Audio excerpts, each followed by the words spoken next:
Għal-kap tal-oppożizzjoni Simon Busuttil it-tkabbir ekonomiku ta' Malta mhuwiex sostenibbli. Dan minkejja li Malta tirreġistra tkabbir ekonomiku wara ieħor bir-rati ta' tkabbir ikunu fost l-ogħla fl-Unjoni Ewropea. Busuttil reġa' kien negattiv dwar Malta f'Kunsill Ġenerali f'Għawdex. Hemm sinjali ċari fil-fema tagħna u ma nistax nifhem għaliex il-Gvern jirrifjuta illi jarhom, illi juru illi le mhux qed ikun hemm tkabbir sostenibbli.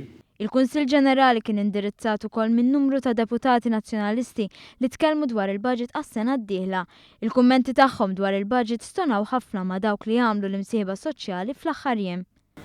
Fej sostanza ma kienx hemm. Tal-istess opinjoni kien il-Viċi Kap Nazzjonalista Beppe Fenekadami. Il-budget li fil-fema tiegħi kixef kif dan il-Gvern ma għandu ebda pjan sostenibbli għal dan il-pajjiż. Simon Busuttil kompla bl-attakki tiegħu għal programm ta' ċittadinanza b'investiment. Il-kap tal-oppożizzjoni li hu kumpaniji li kellu interess fihom ħadu €1.5 f'direct orders minn gvernijiet nazzjonalisti ta' raġunijiet tal-flus għaliex huwa kontra dan il-programm.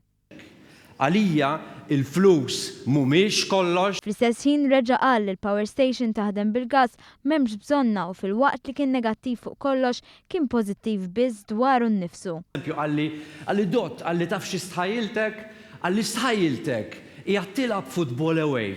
U meta jiġu għal penalties u tmur int biex tagħti penalty u jkun hemm dak it-tisfir u inti trid tixxuttja il-penalty. Dik l-atmosfera ħassejtek qiegħed fil-Parlament. Għatlu vera għandek raġun għatlu, imma l-penalty skurjajtu. F'Għawdex il-kap tal-oppożizzjoni ddefenda wkoll diversi dikjarazzjonijiet li jagħmel fl-aħħar jiem fosthom fid-diskors tiegħu fil-Parlament. Xatt ħażin. Jista' xi ħadd jispjegali xatt ħażin?